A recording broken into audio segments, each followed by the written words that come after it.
네, 시청자 여러분 안녕하십니까. 이데일리의 대표 경제종합 시사방송 어쨌든 경제 시간입니다.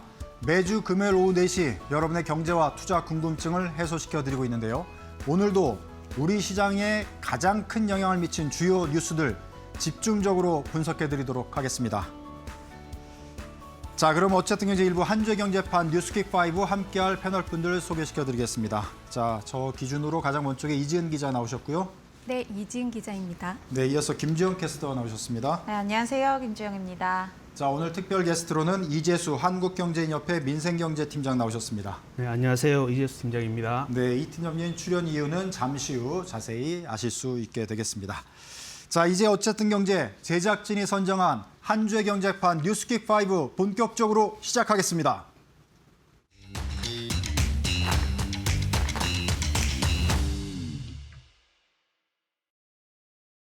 네, 이번 주에 저희 제작진이 선정한 한 주의 경제판 뉴스킥5가 되겠습니다. 자, 5가지 핵심 뉴스, 5가지 뉴스라고 보시면 되겠는데요. 키워드로 먼저 저희가 정리해봤습니다. 화면으로 5가지 뉴스 만나보시겠습니다. 네, 나오고 있는데요. 먼저 저희가 키워드로 정리한 뉴스 5가지는 국제경제, 인간 대 로봇, 지방소멸, K-팝, 자, 국내 증시 이렇게 되겠습니다. 자, 그럼 첫 번째로 먼저 국제경제 키워드로 저희가 정리했는데 어떤 소식인지 큰 화면으로 보시겠습니다. 네, 다보스 포럼에서 지금 트럼프가 한 말들이 상당히 국제시장에 관심을 받고 있고 우리 시장에도 지금 영향을 미치고 있습니다. 동맹국들을 이제 조롱하는 멘트를 하기도 했고 핵심 내용은 미국에 일단 감사를 해라. 뭐 이렇게 약간 조롱 섞인 얘기를 했는데 트럼프의 얘기 멘트로 영상을 저희가 준비했는데 먼저 화면 보시고 이어가도록 하겠습니다. But equally importantly, we're cracking down on more than for national and international security and to keep our very energetic and dangerous potential enemies at bay. Is this land on which we're going to build the greatest golden dome ever built? We're building a golden dome that's going to, just by its very nature, going to be defending Canada. Canada gets a lot of freebies from us. By the way, they should be grateful also, but they're not. I watched your prime minister yesterday. He wasn't so grateful. But they should be grateful to us. Canada lives because of the United States. Remember that. I said, Emmanuel, you're going to be doubling or tripling? No, no, no. I said, here's the story, Emmanuel. The answer is you're going to do it. You're going to do it fast. And if you don't, I'm putting a 25% tariff on everything that you sell into the United States and a 100% tariff on your wines and champagnes. And that's about 10 times more than what I'm requesting. And you're going to do it. I don't want to go public with it, but you may make me do that. No, no, Donald, I will do it. So I gave away some of it. He did give that away. So we have something, got something. They have to work on Ukraine. We don't. The United States is very far away. No anti-aircraft missiles went up. Если сравнить это со стоимостью приобретения Соединенными Штатами Аляски, то цена за Гренландию была бы где-то там 200-250 миллионов долларов. Если сравнивать с тогдашними ценами на золото, эта цифра была бы больше, наверное, к миллиарду. Но я думаю, что Соединенные Штаты потянут и эту цифру. А главное, что у Дании и Соединенных Штатов тоже есть свой опыт на этот счет. По-моему, в 1917 году Дания уже продала, а Соединенные Штаты купили Виргинские острова. Так что такой опыт тоже существует. 네, 트럼프 대통령 멘트에서 푸틴 러시아 대통령의 얘기까지 영상으로 먼저 보셨는데요. 지금 뭐 유럽과의 미국 갈등, 직접적인 충돌은 지금 피한 모습이긴 한데 러시아가 또 이제 미국 쪽에 또 서면서 유럽을 지금 궁지에 몰고 있는 그런 형국을 보이고 있습니다. 자, 그린란드를 차지하기 위한 미국의 야욕이 노골적으로 드러나고 있는데요. 관련된 소식 우리 김주영 캐스터가 좀 자세히 전해 주실까요? 네, 이번 주 세계 경제 포럼이죠. 다보스 포럼이 있었습니다. 많은 이야기가 쏟아졌고요. 앨런 머스크, 젠슨 왕, 또 마크롱 대통령까지 굉장히 많은 유명 인사들이 참여를 했습니다. 트럼프 대통령 역시 빼놓을 수가 없죠. 앞서 그린란드가 필요하다면서 유럽과의 관세 갈등을 격화시켰던 트럼프 대통령인데 이 다보스 포럼에서 관세를 철회하겠다라고 밝혔습니다. 나토 사무총장과 생산적인 회담을 나누었다라면서 그린란드 관련한 합의의 틀을 마련했다라고 밝혔는데요. 이러한 발언들을 내놓으면서 그간 불확실성으로 눌려왔던 뉴욕 증시가 이번 주 반등에 성공을 했습니다. 다만 유럽에 대해서는 엉뚱한 방향으로 가고 있다라고 평가를 했습니다. 특히 유럽의 급진 좌파가 나라에 해를 끼치고 있다라는 이야기를 내놨고요. 또 워낙에 트럼프 대통령이 친환경 정책을 싫어하는 만큼 이 풍력이 유럽 전역을 망치고 있다라는 이야기를 내놓기도 했습니다.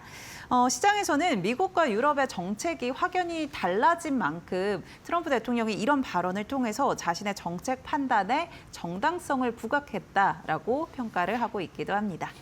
네. 관련 소식 전해주셨는데 일단 우리 국내 증시 상황을 보면은 이제 안도의 한숨을 돌린 그런 모습을 볼 수 있고요. 이 상황은 계속 전개될 걸로 보이기 때문에 소식 나오는 대로 또 자세히 전해드리도록 하겠습니다. 자, 두 번째 인간 대 로봇 저희가 키워드로 정해봤는데요. 큰 화면으로 먼저 또 보시겠습니다. 네, 지금 현대차 노조가 로봇과의 전면전을 약간 선언한 그런 꼴이 됐습니다. 아틀란스 로봇을 지난 CES에서 현대차가 공개하면서 세계적인 지금 곽광을 받았는데 노조는 지금 이 로봇 공장에 도입해서는 안 된다 이런 입장을 지금 보이고 있고 성명까지 발표하면서 지금 경영진을 압박하고 있는데 이지은 기자가 이 소식 전해주실까요? 네. 로봇과 인간의 갈등이 현실로 드러났습니다. 계열사 보스턴 다이내믹스의 휴머노이드 로봇 아틀라스 도입을 두고 노조와 회사 간 갈등이 수면 위로 떠오른 건데요.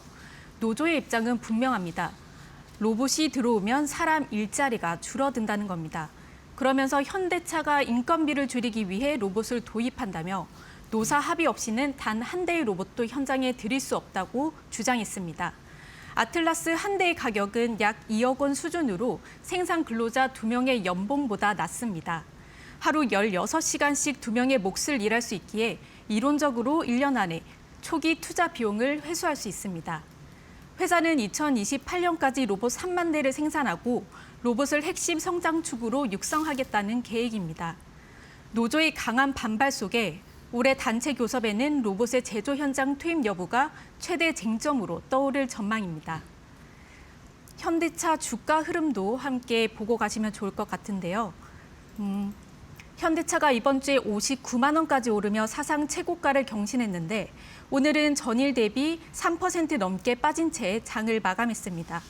코스피 지수가 5천 고지를 밟으면서 어제부터 차익 매물이 쏟아진 것으로 풀이됩니다. 네, 지금 말씀해 주신 대로 어제부터 약간 차익 매물 쏟아 물론 이제 단기간에 급등했기 때문에 약간 차익 실현도 있겠지만 아무래도 이제 현대차 노조의 이런 강력한 성명이 시장에 좀 영향을 미쳤다 이렇게 주가에서도 확인이 되는 것 같습니다. 자, 인력 감축과 관련해서 로봇과 노조 문제는 이게 쉬운 문제가 아닐 텐데요. 현대차 내부에서 경영진과 노조가 좀 잘 풀어가서 시장에도 긍정적인 신호로 다시 나오기를 기대해 보겠습니다. 자, 이렇게 마무리를 하고요. 한주의 경제판 뉴스킥 5 세 번째 소식 살펴보도록 하겠습니다. 지방 소멸로 저희가 키워드 정했는데요. 네, 화면에 나오겠습니다. 자, 이제 뭐 지방이 점차 소멸되고 있다. 이게 뭐 어제 오늘의 소식은 아닌데 수치로 여론조사를 통해서 상당히 심각하다는 게 지금 확인이 되고 있습니다. 이 소식 관련해서 지금 여론이 어떻게 돌아가고 있고 지방 소멸이 진짜 어느 연도 정도에 실제 가시화될 수 있는지 우려 섞인 연도까지 내용이 지금 나오고 있어가지고 대책은 없는지 자세히 이 문제 살펴보도록 하겠습니다. 자, 이 소식 분석하기 위해서 오늘 게스트 모셨는데요. 앞서 소개해드린 이재수 한국경제협회 민생경제팀장 지금 나와 계시고요. 자, 그래서 먼저 이제 질문을 드리도록 하겠습니다. 자, 지방 중소도시 소멸기가 뭐 여러 가지 이제 문제 제기가 됐는데 이번 조사를 통해서 이제 수치로 좀 확인이 된 부분이 있어요. 조사의 취지가 뭔지 먼저 간략하게 좀 소개를 좀 해주시죠. 네, 그 다 아시다시피 그 수도권 일극 체제가 이제 굉장히 심한데요. 그 뭐 역대 정권에서 여러 가지 정책을 내고 이랬지만 진짜 백약이 무효일 정도로 그 일극 체제 이제 이 서울과 뭐 경기, 인천이 일극 체제가 심해지고 있는데 이 문제를 좀 해결하기 위한 방안으로 뭐 어쨌건 전체적으로 생산 연령 인구도 감소하고 또 지방 소멸 위기도 심화하고 그리고 이제 실제로 보면 지역에서는 그 인력이 부족하다 보니까 그 중소기업들의 인력난도 굉장히 심하고 이런 걸 좀 종합적으로 해결하자 이런 취지로 작년에 저희들이 그 800만이나 되는 수도권의 그 베이비 부모들을 지역에 있는 그 중소기업의 취업을 유도를 함으로써 이 문제를 좀 해결해 보자 이런 차원에서 조사를 몇 가지를 했습니다. 그래서 첫 번째 한 게 작년에 이제 수도권 베이비 부모 대상으로 조사를 했고 그리고 지역 중소기업의 인력난에 대해서 조사를 했고 마지막으로 지자체의 어떤 대책 이런 거에 대해서 조금 조사를 하는 그런 취지로 이번에 조사를 했는데 전반적으로 봐서는 어쨌건 수도권 일극 체제에 따른 지방 소멸 위험에 대해서 지자체들 특히 이제 비수도권 지자체들이 어떻게 생각하는지 이걸 좀 조사하기 위해서 이번 조사를 기획을 하게 되었습니다. 네, 지역별로 여러 가지 심각한 게 좀 차이는 있어요. 네. 그렇지만 전체적으로 굉장히 위기의식을 느끼고 있는 게 이제 확인이 됐는데 지역별로 어떤 내용이 이제 결과적으로 나왔는지 전체적으로도 설명을 부탁드리겠습니다. 네. 이번 그 조사는 뭐 일반적인 그 전국 조사가 아니고요. 그 전체 그 우리나라가 229개 그 기초 지자체가 있는데 그 중에 수도권 그러니까 서울, 인천, 경기 그리고 5대 광역시와 관련된 그 지자체 이를 다 빼고 뭐 이제 제주도 빼고 이렇게 해서 말 그대로 그 지금 비수도권 비광역시 지자체 대상으로만 조사를 했습니다. 총 120개 조사를 했는데 그 중에 한 100개 정도 응답을 했습니다. 그 결과 전체적으로 봤을 때는 그 전체 그 10개 비수도권 지자체 중에서 거의 8개 가까이 77%가 그 인구 감소 지방 소멸 위험 수준이 굉장히 높다. 이렇게 응답을 했습니다. 낮다는 응답은 6%에 불과해서 굉장히 그 비중이 낮고요. 이걸 이제 권역별로 조금 분석을 해보면 그 강원권이 아까 이제 첫 화면에도 나왔는데 가장 높습니다. 그래서 85.7%가 그 소멸 위험이 높다. 그다음에 경상권도 뭐 만만치 않게 85.3%, 전라권은 한 78.6%, 충청권은 그래도 수도권하고 조금 가까워서 그런지 58.3%이 정도 순으로 그 지역 소멸 위기에 대해서 응답을 해왔습니다. 예. 네. 지방 지자체별로 보면 5년 이후에가 상당히 더 심각한 상황이 올 것 같다 이렇게 예측 조사가 나왔는데 구체적으로 어느 지역이 지금 가장 심각하게 문제의식을 갖고 있고 또 대응을 하더라도 모든 지역을 한 번에 다 할 수는 없지 않습니까? 네, 맞습니다. 그 순차적으로 또 지역별로 대응을 해야 될 것 같은데 어떻게 지금 보고 있는지 설명을 또 해주시죠.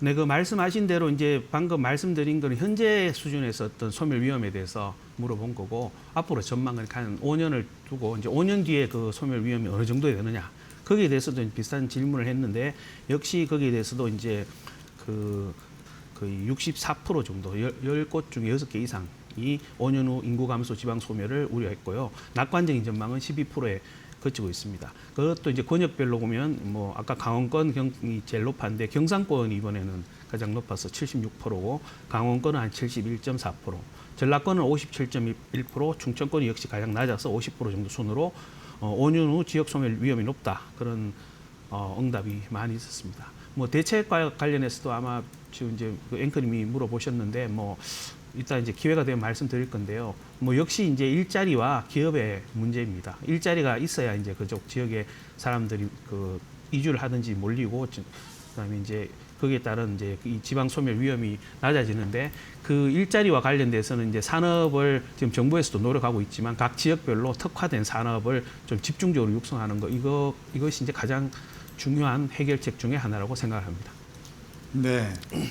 일자리 문제를 이제 지적을 해주셨는데, 자 지방의 이제 인구 소멸을 막기 위해서 그러면 기업이 내려가 일자리가 결국 해소가 될 텐데 기업이 지방으로 내려간다는 게 뭐 정부가 강제할 수 있는 문제도 아니고 또 기업이 알아서 판단해야 될 텐데 여러 가지 지금 문제들이 해결하기가 쉽지 않은 게 지금 보입니다. 그 어떻게 해야 되는 건지 한경협 차원에서도 이제 많이 연구를 하고 이제 고민을 하고 계실 텐데 어떻게 해야 되는 겁니까? 이게 참 가장 어려운 문제입니다. 네. 최근에 그 뭐 용인 반도체 관련해서 그 지역 이전 관련해서 논란도 있고 이런데 이게 지역으로 이제 기업이 내려갈 환경이 만들어져야 그래서 기업하기 좋은 환경이 만들어져야 되는데 저희 이제 그 한경협을 비롯한 재계에서 항상 얘기하는 게 뭐 물론 정부에서 많이 하고 있지만 여러 가지 지원이라든지 세제 관련 지원이라든지 특히 규제 완화 얘기를 좀 많이 하고 있습니다. 뭐 여러 가지 방안 중에서 이제 한 개를 제가 이제 예를 든다면은 그 어떤 이 기업들이 지역에서 마음껏 활동할 수 있는 뭐 좀 수도권하고 조금 더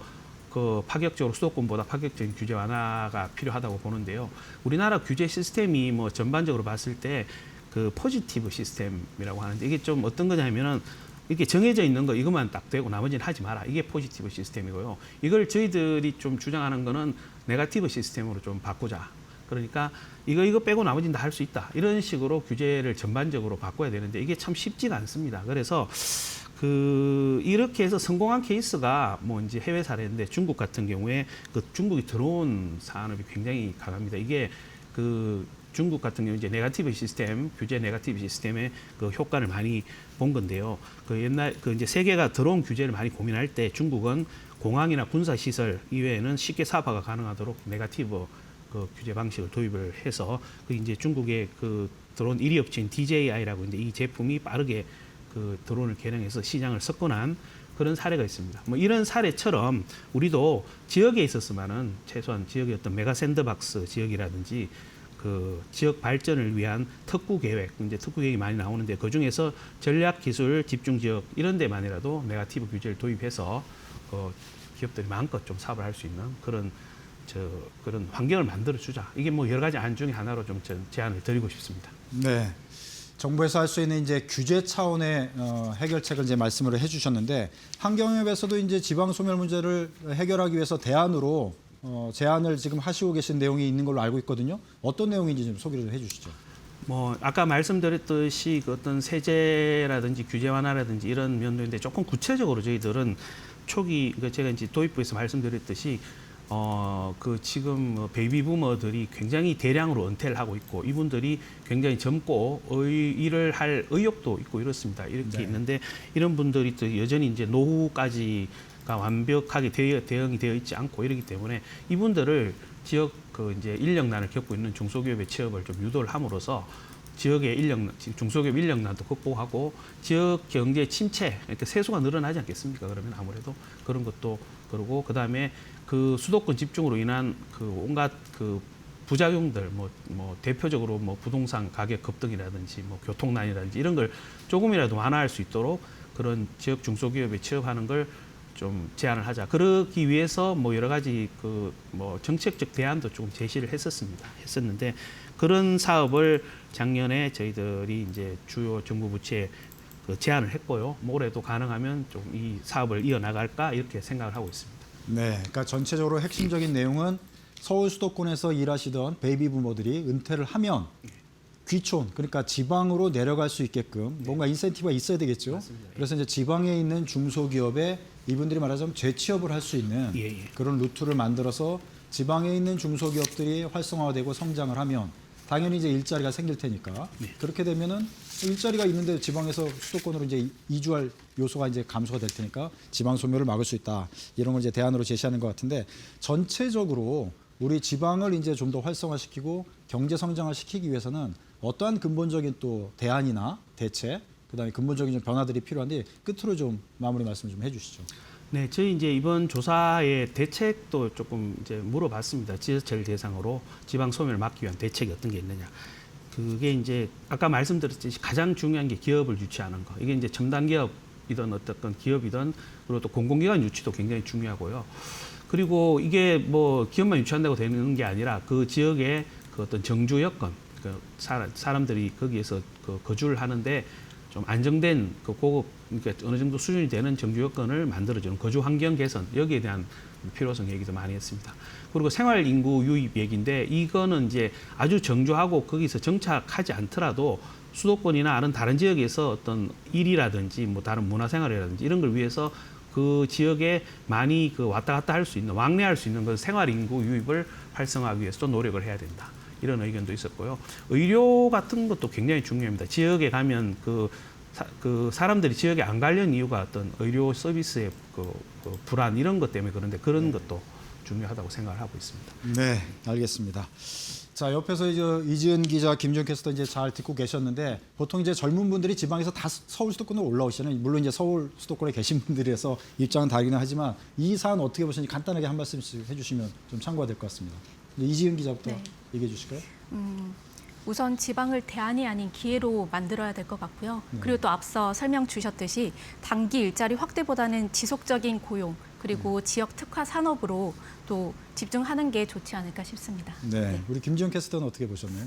네, 확실히 뭐 수도권에서 거주하다가 지방으로 갈 만큼의 이제 메리트가 좀 있어야 되지 않을까라는 생각이 들고요. 말씀해주신 대로 그런 고용적인 부분들이 좀 뒷받침해주지 않을까 이런 생각이 들긴 했습니다. 네, 결국은 일자리, 기업 뭐 이렇게 모아지는 것 같습니다. 자, 좀 잘 좀 해결됐으면 좋겠다는 생각이 들고요. 자, 네 번째 소식으로 넘어가 보도록 하겠습니다. 저희가 K-팝 키워드로 잡아봤는데요. 화면으로 보시겠습니다. 네, 대단합니다. 지금 BTS 컴백 얼마 남지 않았습니다. 자, 완전체로서 3월 21일 광화문 광장에서 첫 공연을 시작으로 이제 월드 투어가 시작이 될 텐데요. 뭐 국내뿐만 아니라 세계가 지금 들썩들썩합니다. 그래서 굉장한 기대감을 모으고 있는데요. 이 소식 이지은 기자가 또 자세히 전해주실까요? 네. 전 세계 팬들의 시선이 서울로 향하고 있습니다. 그룹 BTS의 첫 컴백 무대가 서울 광화문 광장에서 열릴 것으로 보이는데요.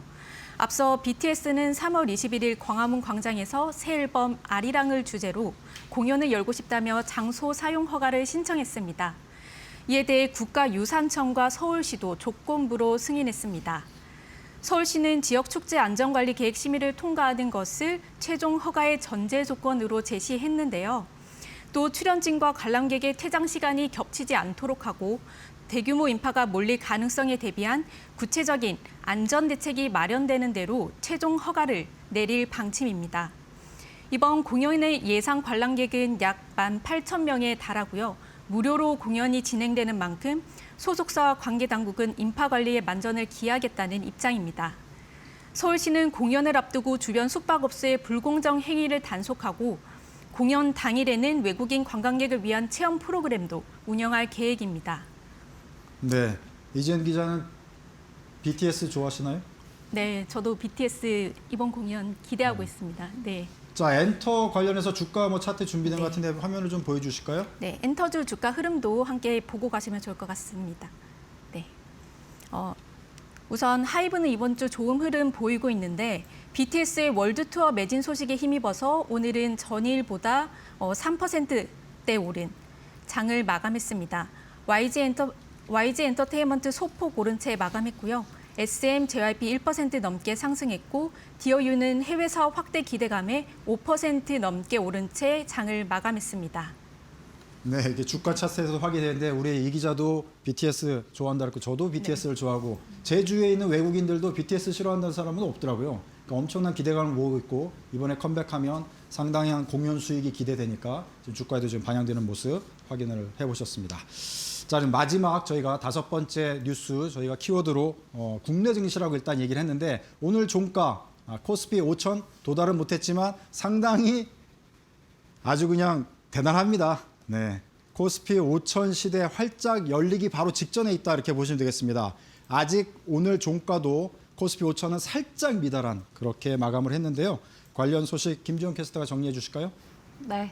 드디어 어제 코스피가 5,000피를 달성했습니다. 지난 4월 9일 2,290선을 시작으로 해서 10개월 만에 5,000선으로 올라온 건데요. 지금까지의 역사를 보면 일부 대통령들도 코스피 증시 활성화를 정책으로 내세웠었습니다. 처음으로 5,000포인트를 이야기했던 건 이재명 대통령이 아니라 이명박 전 대통령인데요. 19년 전인 2007년에 이명박 전 대통령이 코스피 3,000을 돌파하겠다라고 이야기를 했고요. 잘 되면 5,000까지도 갈 수 있다라는 이야기를 내놨습니다. 다만 그 이후에 코스피가 1,000포인트와 2,000포인트 사이에서 이 박스피라고 하는 흐름을 이어갔는데요. 국내 증시가 화랑이었다라는 평가를 받는 이 동학개미 운동 시기에도 코스피는 처음으로 3,000선을 돌파했습니다. 사실 5,000피 도달에 대해서 증권가는 임기 내에 도달하겠지라는 시각에서 1년 내에 도달하겠지, 그러니까 2026년에 도달하겠지라는 의견을 내세웠었는데 또 1분기로 그 시기가 줄었었고요. 결국에는 1월도 채 되지 않고 이 5,000피라는 공약을 달성을 했습니다. 이에 따라 이재명 대통령이 코스피 5,000 도달에 따라서 국민연금의 고갈 우려도 줄어들었다라는 이야기를 했고요. 또 오늘 같은 경우는 코스닥이 소외됐던 만큼 더불어민주당 코스피 5,000 특위에서 코스닥 3,000포인트까지 목표를 제시를 했습니다. 이에 따라 오늘 코스닥 강한 흐름을 가져갔는데요. 오늘 코스피와 코스닥 종가 흐름 체크해 보시죠. 코스피 앞서 이야기해 주신 대로 5,000포인트까지는 안착하지 못하고 오늘 4,990포인트에서 마감을 했습니다. 그래도 오전장에 5,021포인트 터치하면서 다시 한번 사상 최고치를 경신해낸 모습이고요. 오늘 코스닥의 경우에도 998포인트 사상 최고치를 경신해냈던 모습입니다. 이제 코스닥도 1,000스탁이 얼마 남지 않았다라는 점 참고해 보시면 좋을 것 같습니다. 네, 김지영 캐스터는 5,000포인트 언제 도달할 걸로 예상하시나요? 저는 사실 상반기에는 가지 않겠냐라고 생각을 했는데 이렇게 빨리 달성할 줄은 몰랐습니다. 지금 어제 오늘 장중에 이미 5,000을 넘었고 종가로만 살짝 미달하지 네, 않았습니까? 맞습니다. 이 추세로 가면 다음 주에는 5,000 넘을 것 같은데. 네, 충분히 올라올 수 있지 않을까 이런 생각이 네. 듭니다. 자, 코스피 5,000 시대 또 코스닥 1,000 시대. 이게 얼마 남지 않았고 정말 코앞이다 이렇게 볼 수 있겠습니다. 자, 최근 불을 뿜고 있는 국내 증시 관련해서는 잠시 후에 초대석 코너를 통해서 더 자세히 분석해드리고 투자 전략까지 진단해드리도록 하겠습니다. 자, 저희 어쨌든 경제 제작진이 선정한 이번 주 주요 경제 소식과 이에 대한 분석까지 모두 전해드렸고요. 지금까지 이지은 기자, 또 김주원 캐스터, 이재수 한경협 민생경제팀장께서 수고해 주셨습니다. 감사합니다. 자, 이렇게 저희가 이제 어쨌든 1부 소식은 마치고요. 저는 잠시 후 2부 초대석 코너에서 뵙도록 하겠습니다. 앞서 말씀드린 대로 2부 초대석에는 이승우 유진투자증권 리서치센터장을 모시고 5,000피 시대 주식시장 전망과 함께 투자 전략 어떻게 가져가면 좋을지 상당히 고민들이 많으신데 자세하게 짜드리도록 하겠습니다. 자, 대한민국 증시 미래가 궁금하고 투자 전략 어떻게 짜야 될지 고민이 되신다면 어디 가시지 마시고 채널 고정!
네, 어쨌든 경제 2부 초대석 시간입니다.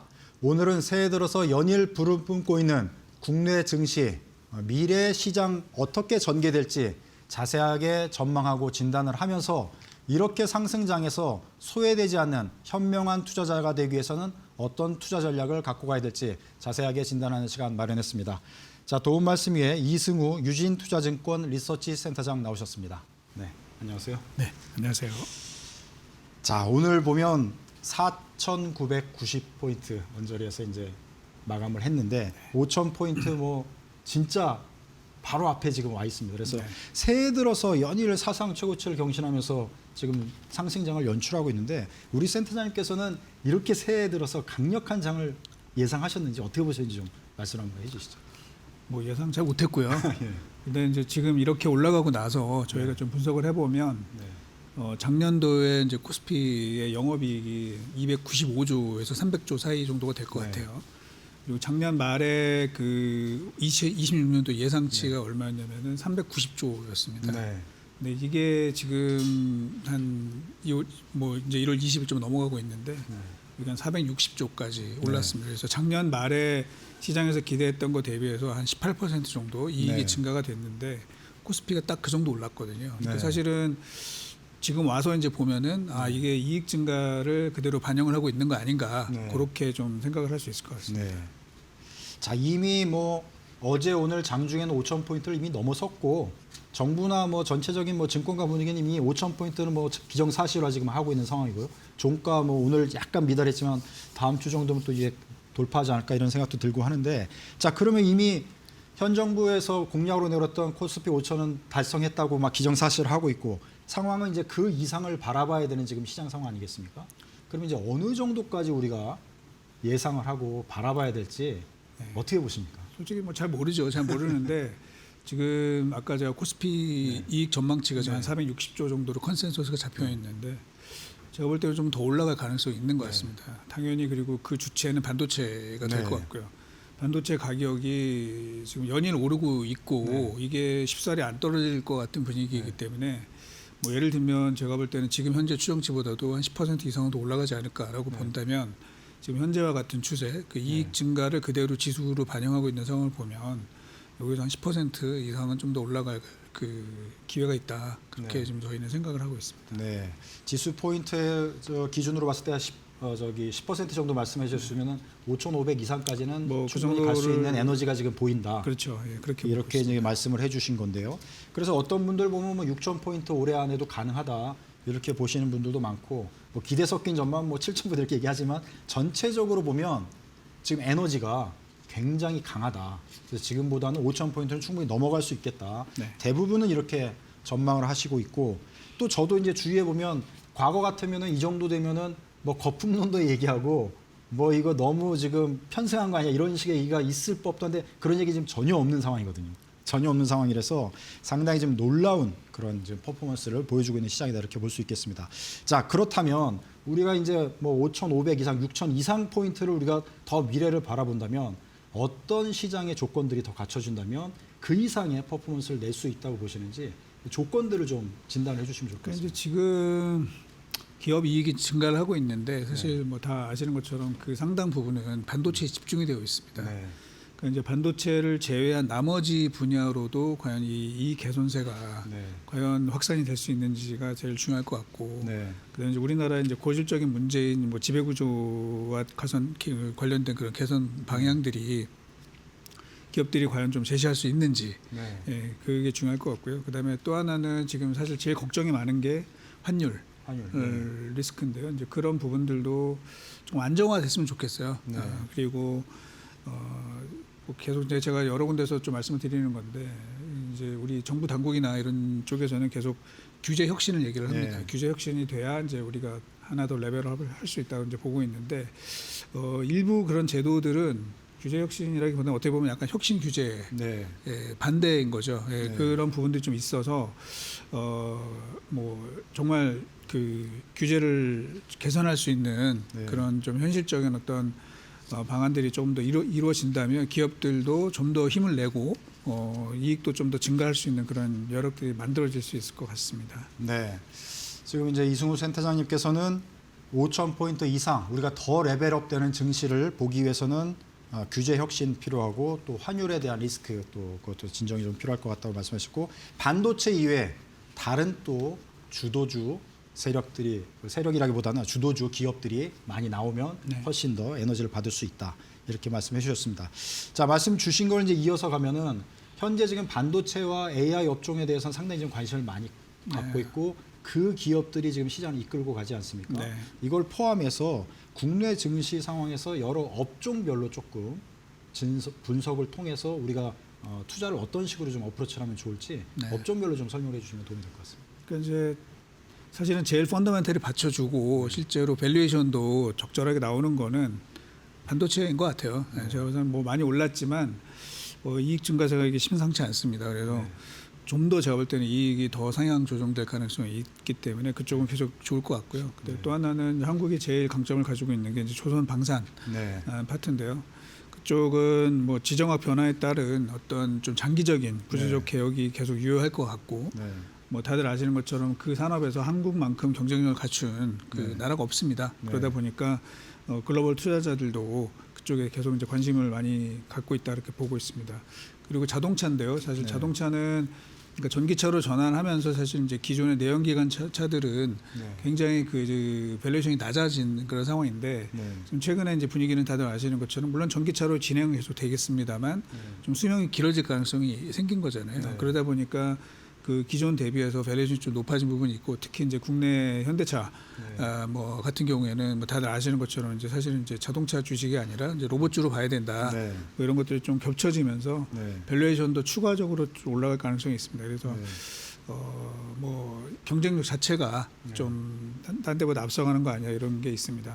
그리고 제일 이제 우리의 약간 골치 아픈 부분이 좀 사실은 이제 화학 정유 이쪽 파트인데 여기는 부진했습니다. 사실은 실적이 4분기도 부진했는데 1분기 들어서는 이제 중국의 어떤 정책 변화가 좀 생겨가지고 증설이 그 최소화될 것 같아요. 이제 그러면서 약간의 그 시황 반등이 기대된다고 지금 보고 있습니다. 그래서 그동안 부진했지만 뭐 기대가 없고 이런 업종들이 사실은 조금 돌아서게 되면 사실 그 수익률 게임에서는 상당히 유리할 수가 있기 때문에 지금까지는 이제 안 쳐다봤던 섹터이긴 하지만 그쪽도 좀 볼 필요가 있다고 생각을 하고 있고요. 그다음에 이제 바이오인데요. 바이오는 사실은 뭐 냉정하게 보면은 그러니까 밸류에이션이 사실 답이 없습니다. 사실은. 근데 이제 문제는 뭐냐면 스토리로 가는 주식이고 또 정부에서 지금 코스피 5,000에 이어서 이제 코스닥 3,000 얘기를 이제 꺼내기 시작을 하고 있고 그러려면 사실 바이오가 갈 수밖에 없거든요. 그래서 뭐 밸류에이션에 너무 이렇게 집중하시기보다는 결국은 신약 개발의 스토리가 있는 그런 기업별로 이제 접근을 하시면은 또 괜찮은 기회가 있지 않을까 그렇게 좀 생각을 하고 있습니다. 네. 전체적으로 이제 지금 당장부터 앞으로도 이제 반도체 쪽은 좀 유망하다 이제 보셨고 뭐 조선 방산, 자동차, 뭐 화학 바이오 뭐 이렇게 업종들 쭉 얘기해 주셨는데 이 중에서 뭐 반도체를 빼고 그래도 좀 주목하면은 뒷부분에 무게를 두신 건가요? 어떻게 저희가 이해를 하면 될까요? 투자 차원에서 조금 더 퍼포먼스를 그러니까 이제 사실은 수익률을 더 많이 올릴 수 있다면 뭐 수익률을 더 많이 올린다 이러기보다는 사실은 이제 저희는 아무래도 뭐 리서치 센터에 있고 하다 보니까 펀더멘탈이 그래도 좀 나오는 종목들이 좋거든요. 그러니까 이제 바이오를 좋아하시는 분들이 있죠. 근데 이제 제 관점에서 보면은 이거 좀 만만치 않다 이런 생각이 좀 들고요. 펀더멘탈이 지속적으로 개선될 수 있는 쪽은 그 조선 방산 이쪽 로봇 뭐 이런 데를 좀 보고 있습니다. 아까 저희가 이제 뉴스킥 5에서 좀 다루긴 했는데 자동차 이제 현대차가 어제 오늘 조금 조정을 받았잖아요. 그게 이제 노조가 이제 성명 단 한 대도 도입하면 안 된다 합의 없이는 이런 게 좀 영향을 미쳤다고 보이는데 어떻게 보십니까? 네, 이제 그런 새로운 기술이 등장하고 거기에 이제 기존 뭐 조직원들이 좀 반대를 하고 이런 것들은 수백 년간 계속된 우리 인류의 보편적인 상황이잖아요. 뭐 다 아시는 것처럼 과거에 러다이트 운동도 그랬었고 그래서 당연히 이제 뭐 노조가 반발하는 거는 뭐 저는 뭐 당연하다고 생각을 하고 있는데 어쨌든 그쪽으로 전환되는 거를 결국에는 막기는 어렵다고 보고 있어요. 그래서 그런 쪽에서 보면은 이제 최근에 CES에서 이제 현대차가 보여줬던 그런 놀라운 성과는 결국은 뭐 주가로 반영이 되지 않을까 해서 좀 기회는 저는 있다고 계속 보고 있습니다. 다소의 이제 뭐 조정이나 이런 것들은 뭐 갈등이 있을 수 있겠지만 큰 흐름과 장기적인 전망에서는 뭐 대세의 흐름엔 지장이 없을 것 같다. 이렇게 말씀을 해주신 걸로 이해를 하겠습니다. 자, 유진 투자증권 리서치 센터 입장에서 볼 때 좀 다른 증권사와 좀 다르게 보는 뷰나 다른게 보는 어떤 뭐 분석이 있다면은 소개해 주실 내용들이 어떤 게 있을까요? 사실 뭐 이렇게 크게 다른 건 없어요. 크게 다른 건 없는데 이제 제가 우리 올해 이제 시작할 때 저희 우리 리서치센터 조직원들 모아놓고 했던 이야기는 이제 올해가 병원년이다. 네. 그 병원년은 역사적으로 제가 한번 쭉 찾아봤더니 네. 이 여러 가지 이제 글로벌한 측면에서 네. 변고가 되게 많았던 해더라고요. 네. 이제 그만큼 사실은 이제 병원년 처음에 저희가 얘기를 할 때는 적토마고 증시가 뛸 거야 이렇게 생각을 했었는데 물론 이제 그 부분이 있죠. 네. 하지만 이제 변화가 굉장히 클 가능성들이 있고 실제로 그리고 나서 이 연초부터 아시는 것처럼 뭐 베네수엘라 사태도 있었고 그린란드 이슈도 있고 또 이란도 지금 뭐 불투명하고 이런 일들이 벌어지고 있기 때문에 뭐 이게 다른 증권사도 마찬가지일 것 같긴 하지만 올해 상당히 좀 변화가 되게 클 수가 있다. 그래서 변동성 자체가 모르겠어요. 연간 전체는 모르겠지만 하루하루의 변동성은 굉장히 클 수가 있기 때문에 이제 그런 부분들을 좀 투자자들은 유의하실 필요가 있지 않을까 그렇게 말씀을 드리고 있습니다. 네. 지금 시장 상황은 좋지만 이제 우리 센터장님 입장에서는 이 변동성을 좀 주목할 필요가 있겠다. 네. 그런 부분을 조금 더 강조하고 싶다 이렇게 말씀해 주신 걸로 또 이해를 하시면 될 것 같습니다. 자, 한국 증시 지금 살펴보고 있는데 미국 증시도 좀 살펴봐야 될 것 같아요. 미국 증시도 뭐 사상 최고치 경신하 물론 조정받다가 다시 또 오르고 뭐 이런 시장을 보이고 있는데 한국 증시가 지금 워낙 좋다 보니까 상대적으로 작년에 비해서 미국 증시에 대한 관심이 좀 적긴 한데 미국 증시의 흐름은 올해 또 어떻게 전개될 걸로 예상을 하시는지 설명 좀 이제 해주시죠. 작년에 이미 사실은 이제 미국 증시가 그렇게 강하지는 않았죠. 네. 뭐 우리나라나 뭐 유럽이나 이런 데 비교해서 그래서 이미 사실은 어느 정도 좀 둔화되는 것들이 나타나고 있습니다. 특히 그동안에 굉장히 오랫동안에 그 미국의 그 주식시장의 성장을 이끌었던 맥세븐이 사실은 뭐 구글 정도를 빼고 나면은 사실은 최근에 좀 부진한 편이거든요. 그래서 뭐 미국 증시가 우리보다 더 좋을 거다 이렇게는 저희는 안 보고 있어요. 그래서 그렇죠. 한국 증시가 훨씬 더 좋을 거라고 보고 있는데 다만 미국은 뭐 다들 아시는 것처럼 펀더멘탈리 전 세계에서 가장 뛰어난 기업들이 모여 있는 시장이고 계속해서 어떤 신규 IPO 되는 기업들도 보면 뭐 세계 최고의 천재들이 만든 회사들이 계속 올라오고 있기 때문에 당연히 이제 뭐 국내 투자자들도 관심을 계속 가질 필요는 있다라고 생각을 합니다. 다만 이제 개선 속도는 분명히 둔화될 것이고요. 또 하나는 뭐 지금은 괜찮은 것 같은데 인플레이션이라는 이슈가 아직 남아 있죠. 그리고 이제 미국이 금리를 내렸기 때문에 9월부터 금리를 내린 상황에서 지금 과거에 우리가 경험을 좀 되짚어 본다면 미국이 경기 침체가 아닌데 금리를 내렸을 때는 항상 버블이 만들어집니다. 버블이 만들어지고 이제 그 과정에서 또 다른 기회가 좀 생길 수는 있다고 보고 있어요. 그래서 계속해서 그쪽을 좀 봐야 될 것 같고 이제 문제는 만약에 그걸로 인해서 인플레이션이 뭔가 자극되는 포인트가 나온다 그러면 이제 다시 금리가 이제 변수가 될 수 있습니다. 그래서 그런 부분들은 뭐 지금은 아니지만 하반기 이후에 굉장히 중요한 포인트가 되지 않을까라고 생각을 합니다. 네. 전체적으로 이제 미국 증시 흐름을 예상을 해주셨고요.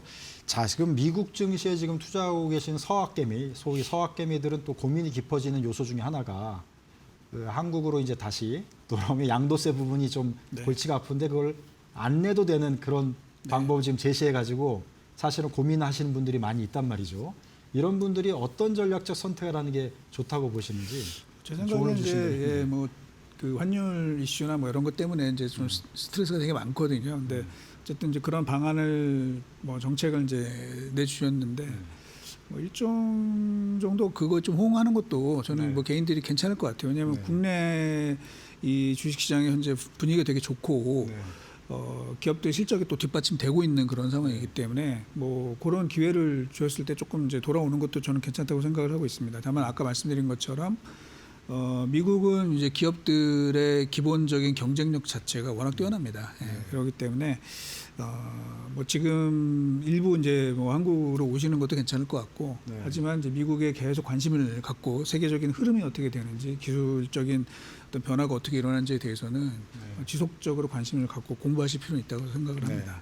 정부가 제시한 뭐 정책적인 뭐 효과 그걸 기대하면서 살짝 움직이실 뭐 필요성도 있을 수 있겠다. 이 정도 이제 또 이해를 하시면 될 것 같고요. 자, 환율 같은 경우에 지금 리스크 요인으로 아까도 말씀을 해주셨고 미국 증시에도 이제 중요한 요소로 이제 보셨는데 전체적으로 환율 리스크 우리가 어떤 시각으로 보고 대응을 하면 좋을지 좀 말씀해 주시죠. 그러니까 이제 사실은 우리가 뭐 예를 들면 경상수지가 상당히 좀 개선이 되고 또 국내 기업들의 펀더멘털도 좋기 때문에 사실 이게 환율이 맞나 뭐 이런 생각이 좀 들잖아요. 그래서 심지어 뭐 베센트 장관도 그런 얘기를 했었는데 이게 이제 많은 분들이 지적을 하시는 게 그 기본적인 펀더는 괜찮은데 이 환율의 이 순환이 잘 안 되고 있는 달러의 순환이 잘 안 되고 있는 게 이제 우리 문제점들이다. 결국은 그만큼 우리 기존에 이제 투자하시는 분들이 달러를 일종의 이제 통화라기보다는 그 자산으로 보시는 것 같아요. 투자 자산으로 보면서 이제 묶여져 있는데 그게 이제 일부 제가 볼 때는 지금 조금 만약에 깨진다. 그래서 미국 달러가 조금 더 약세로 가고 또 국내 증시가 굉장히 이제 좋은 흐름이 나면은 그 풀릴 수 있다고 저는 보고 있습니다. 그래서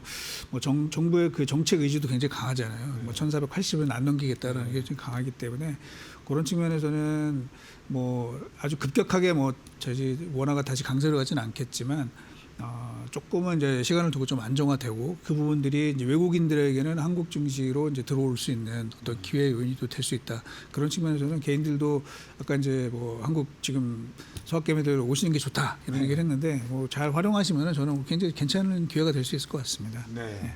그러니까 지금 형성돼 있는 어느 정도의 환율 밴드를 크게 네. 우상향으로 막 급등할 것 같지는 않다 이렇게 보시는 것 같네요. 자, 그렇게 또 이해를 하도록 하겠습니다. 자, 금 투자에 대한 지금 또 열풍이 뜨겁습니다. 금값 뭐 좀처럼 내려가지 않고 계속 우상향을 보이고 있거든요. 금에 대해서는 또 우리가 어떤 시각을 갖고 가는 게 좋을까요? 그죠. 금이 뭐 엄청나게 지금 강세인데 결국은 뭐 잘은 모르지만 저도 이 금이 이렇게 강세를 보이는 거는 결국 이제 달러 위상의 약화와 그 연결돼 가지고 이 지정학적 불안이 되게 커진다는 거죠. 결국은 우리 자유무역 시대가 이제 끝나고 결국은 과거와 같은 이런 패권 이 우선주의 시대가 이제 등장하게 되면서 좀 더 안정적인 통화를 이제 요구하는 그런 부분들이 나타나고 있는 거기 때문에 뭐 이제 뭐 개인 분들마다 다 사정이 다르겠지만 여유가 되신다면 금에 대한 그 익스포저를 좀 가져가시는 게 바람직하지 않을까라는 생각입니다. 네, 금에 대해서도 긍정적으로 좀 말씀을 해주셨고요. 자, 비트코인 등 뭐 하여튼 주요 코인들 보면은 좀 조정을 받긴 했는데 요즘 다시 또 조금 상승되는 그런 모습을 보이고 있어요. 올해 이제 코인에 대한 어프로치 시각을 또 어떻게 가져가는 게 좋은지 조언을 주신다면. 사실 뭐 정확히는 저도 잘 모릅니다만 사실 코인이 지금 상대적으로 되게 약한 편입니다. 그 비트코인 같은 경우도 작년 12만 달러가 넘었다가 지금 이제 9만 불 하회하고 있는 그런 상황이고 이더리움 같은 경우도 지금 조정 상당히 많이 받았거든요. 물론 이제 일부에서는 뭐 달러를 대신할 수 있는 이런 게 필요하다 그러는데 그게 지금 금으로 간 거죠. 그래서 지금 최근에 그런 시장 기준은 이 암호화폐가 디지털 골드의 그런 위상이 상당히 약해졌다라는 게 있고요. 또 한편에서는 물론 이제 기술적으로는 뭐 아니라고 하시는 분들이 많은데 이 양자 컴퓨터 이것도 지금 좀 이슈가 좀 되고 있어요. 그래서 이게 나중에는 좀 문제가 될 수 있다 이런 것들 때문에 지금은 좀 리스크 관리가 필요하지 않을까 생각을 합니다. 네. 자, 전체적으로 지금 뭐 시간이 금방 지나가 버려 가지고요. 그 투자 비중 그다음에 만약에 이제 올해 시장을 어떤 식으로 보시면 좀 투자 수익에 도움되겠다 짧게 한 말씀 해주시면 될 것 같습니다. 네, 저는 이제 뭐 주식이 좋을 것 같고요. 네. 그 기업들의 상황이 좀 저희는 우리나라 시장이 좋기 때문에 한국 주식 시장 중심으로 포트폴리오를 가져가시고 안정적인 측면에서는 이제 금 같은 경우도 조금 그 분산 투자를 하시는 게 좀 좋을 것 같다는 생각이 좀 듭니다. 그다음에 이제 하나 마지막으로 좀 말씀을 드린다면은.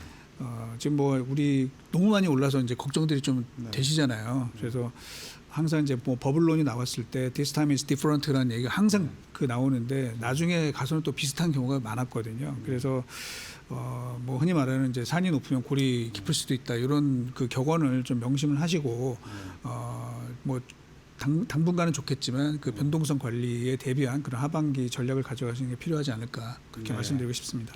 네. 네, 오늘 바쁘신데 나와주셔서 감사합니다. 네. 네.